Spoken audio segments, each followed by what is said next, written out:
Hello and welcome back to Jubilar Vision. Today we're looking at the third part of the making of America, which is Civil War and Reconstruction, which takes place from the year 1861 to 1877. Let's start with causes of the Civil War. So the Civil War was partially caused by slavery, and this is because people had different opinions. Because in the South, people used slaves and believed that slavery was natural, and there was nothing wrong with it. And in the North, no slaves were used, so they thought slavery was unfair competition. So some people thought it means they're getting free labor and we're not, so that's wrong. Some people thought it was morally wrong to keep people as slaves. The Missouri Compromise of 1820 is one of the main things that led to this, as it meant that states south of the Missouri were known as slave states and could have slaves legally working there, and states north of the Missouri were known as free states, where slavery was abolished and illegal. And the reason for this was to balance out the power between the slave states and the non-slave states, because they wanted to make it so slavery couldn't take over and be everywhere, and also slavery couldn't be abolished, because they just wanted to keep everything how it was and not escalate stuff on either side. So some people who thought that slavery was morally wrong were abolitionists.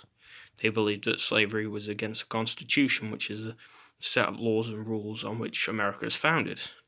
Abolitionists had international support, which particularly annoyed people in the South, and abolitionists worked to abolish slavery. They did this by freeing slaves and taking them north through things such as the Underground Railroad. A famous member of running that was Harriet Tubman. They did things like giving lectures and writing books and articles. A lot of that was done by Frederick Douglass. And an example of one of the books that was written on the horrors of slavery is Uncle Tom's Cabin, which would have had a big impact at the time, as it would tell people all the bad things that happened and making them want it to stop. Abolitionists made Southerners feel threatened, because the Southerners didn't want their free labor to be taken away. They didn't want to have to pay people, because that would seriously hurt their profits. They also feared slave rebellions, as there had been things like that in the past, as we saw earlier in the first topic. Also, there's Clay's Compromise. This was basically a way to kind of sort out the power struggle between the two sides. So, due to this act, California became a free state, and Washington, D.C. was the capital of the United States, and it was now a place where no slaves could be sold. So that's what the North got out of it. That's what the North wanted. And however, the South also got their side. They got the Fugitive Slaves Act, which meant that slaves could not escape to the North. If they went north, they would be brought back again. And this is important because both sides got what they wanted. But it also led to a thing where Utah and New Mexico could choose whether they wanted to be slave states or free states, which would cause lots of people to go there and cause a lot of trouble in those places, because it could tip the scales towards one side being more in the country and one side not. It could make a big difference, as we'll look at with another act later. So next, another thing that caused the Civil War was the political parties.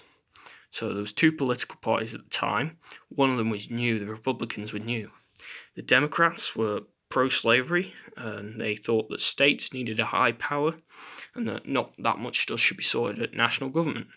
They were often voted for by Southerners because of what they believed, because Southerners believed in slavery mostly, and they thought states should have high power. Also, there was the Republicans, who were voted for by Northerners. They thought that most rules should be made nationally, so for the entire country, and they were against slavery. So many people in that party were abolitionists. Abraham Lincoln became president in 1860. He was the first president who was a Republican. The Kansas-Nebraska Act of 1854 led to the end of the Missouri Compromise. So this meant that things north and south of the border no longer, new things that were considered states, new things that were turned from territories into states, didn't have to follow this system, meaning that new territories could vote on whether to allow slaves. And this, of course, made the relations between the North and South get worse, as they both tried to get the new land to get more power to push their own agendas and get more people in Congress. So next, Abraham Lincoln becoming president annoyed the South because he was a Republican, He wanted the US to be united against slavery, so he wanted it all to be the same and slavery to be abolished. And they, of course, in the South didn't like that. And by the time Lincoln was sworn in, 7 states decided to leave the Union. They had already left the Union by the time he was sworn in, because they figured out he was going to go in. And the first state to leave was South Carolina. And these 7 states became what's known as the Confederacy, the Confederate States of America. And the war with the Confederates began as the Confederates attacked Union soldiers in Fort Sumter on the 12th of April, 1861. And another reason for the Civil War to happen was to bring the US together, as the Confederacy left and the United States wanted to become united again. So that's one reason that drove the Union forward, as they wanted to reunite the country. So now we're looking at the Civil War. Let's look at the experience of African Americans in the Civil War, which we've split into positives and negatives. So start with the negatives. So a conscription act in New York City led to mass violence against black citizens in 1863. As Northerners didn't want to fight for them, as they didn't care about freeing slaves, they thought that was the only reason for the war. Some had to continue to work on captured plantations when they were slaves, so they had to stay as slaves. They weren't allowed to be freed, and these plantations were often run by the US Army, the Union Army, so they'd take over the land and they'd continue to run it for its past purpose. They couldn't become officers in the army at any point in this time. They couldn't join the army at the start of the war, which was the law in 1792, and this wasn't changed until later. There was a lot of segregation and racism in the North around this time as well, and even a lot of the time after. So next, let's look at the positives. So slaveholding land taken by the Union became free land, and that meant that many ex-slaves wanted to fight, because this land would be taken back and they'd become free, so they wanted to fight to free other people who'd suffered like they had. So in 1863, the first Union black regiments were formed, and one of these was the South Carolina Volunteers. I believe that was the first one. And then they could fight, and it overturned this law from back in 1792, so now they could fight, whereas before they couldn't. So General Sherman gave ex-slaves in 1863 40 acres of land and a mule, after the land was taken from slaveholders. So basically, these ex-slaves would be given loads of land and an animal, so they'd be able to provide for themselves, and it was ex-slave land, so as it was taken from them, they were kicked out and they didn't need it anymore. They couldn't use it for its old purpose, so they were allowed to make a new life there. Next, there was the Emancipation Proclamation in 1863, which Lincoln announced that if the Union won, all slaves would be freed, which was good for them, because then they'd all be free people if the war was won, and the war was won by the Union. Slaves could be held as contraband of war by the Union. This was figured out in 1862, because a lot of people in the South considered slaves property, so people in the North figured out, let's keep them as contraband of war, and then technically we can ourselves protect them. And another thing we've got here is the Sea Islands experiment of 1862, where 10,000 slaves in the Sea Islands were freed, and a town was set up there called Mitchellville. There was a school set up there, and people were paid for their work. It's basically an experiment for what they wanted to do to a big part of America. They wanted to allow these people to live their lives freely and help them be able to do it. So now let's look at the end of the Civil War. So the Union won in 1865, which meant that the Confederacy was defeated. Abraham Lincoln was shot in the same year after they won the war, and he was killed by John Wilkes Booth, who was a Confederate sympathizer, and he thought that Lincoln had ruined the South and would continue to ruin it. So he wanted to get rid of him so they could bring in someone else who would help the South out a lot more. So next, let's look at Reconstruction. So Reconstruction started with President Johnson, and he was the president after the Civil War. He did basically a Reconstruction U-turn, which meant he gave a lot of power back to the states, because he believed his most important job was to reunite the USA. And because of this, he chose to do many actions. he allowed the Confederates to instantly rejoin the Union, which made them subject to new laws such as no slavery, which overall helped. He said that he made southern states given their original power without restrictions. So then they can make state laws to ruin the lives of ex-slaves. This was actually a bad thing.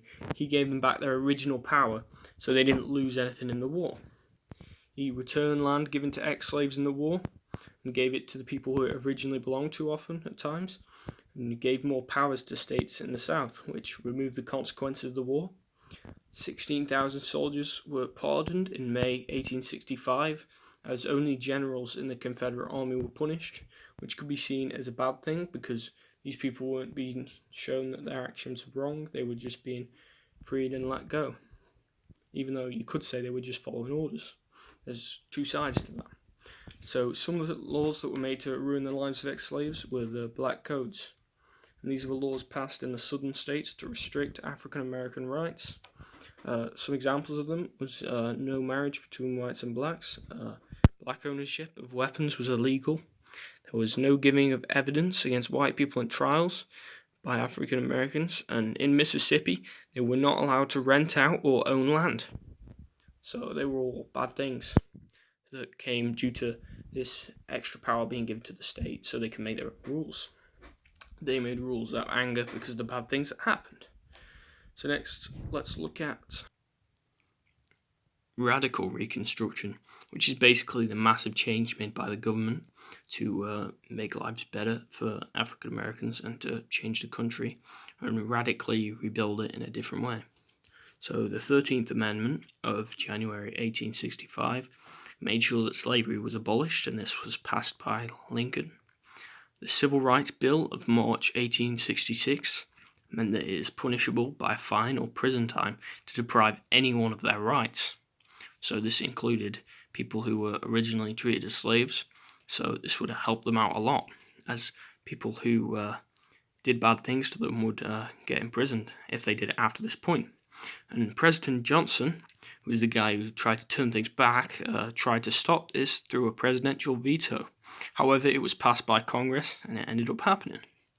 So next was the 14th Amendment, which made former slave citizens officially, giving them equal protection. And this former slave things was because it was all persons born in the US as citizens. And this was all the slaves at this point, as there was no international slave trade since a long time ago. So basically everyone in the US who was there, born there, which was mostly ex-slaves, became official citizens. So that helped out their rights a lot as well. The Freedmen's Bureau was made permanent. And this was an organization to give education and healthcare to ex-slaves. It also gave ex-slaver land away to ex-slaves. However, most of this was given back by Johnson, so he countered this bureau, even though it did end up winning in the end and staying around for a long time. Republicans got a huge majority in Congress in November 1866, and this led to 3 new Reconstruction Acts. So one of these acts was that those who fought against the Union in the war were no longer allowed to vote. So this was just regular soldiers who fought on the Confederate side could no longer vote because it would be thought that their views were dangerous in trying to take over the Union. There was no state government in the ex-Confederates, and to get it back, they must accept certain rules. One of the Reconstruction Acts was this, and also, one of the Reconstruction Acts was that there was no government. The other Reconstruction Act was that to get it back, they must accept these rules. So that was the 3 acts. So the U-turn shows a negative side of Reconstruction. Radical Reconstruction shows a more positive side. However, after this, it goes back to negative as Reconstruction loses its way between 1870 and 1877. So a lot more bad things happened. So, in terms of government, the Supreme Court ruled that citizens could be treated differently at state level in 1873, which allowed segregation to be reintroduced in the South. So basically they said you can treat people differently at state level, even if we're not going to at a national level, which gave them a lot of power again in their states. And the Republicans lost their Congress majority in 1874, which meant that they could no longer pass laws to help African Americans, which they did regularly. Also, in government, all stationed soldiers were withdrawn from the South, meaning that there was no one there to protect black citizens and help them face the many things they faced at that time. So next is voting. So black citizens were targeted by the KKK and White League, who had great power and influence in the South at the time. Voting was done in public, so ex-slaves wouldn't vote for radicals or Republicans or radical Republicans because they would be too scared. It would be out of fear that they wouldn't do that because they would be targeted by these people if they did that.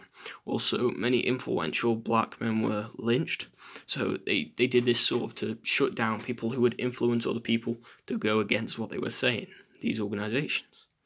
So next, as well as voting, the Supreme Court ruled that national government allowed states to stop black votes in 1875. So again, they're giving power back to the state, saying as a nation, this has nothing to do with us.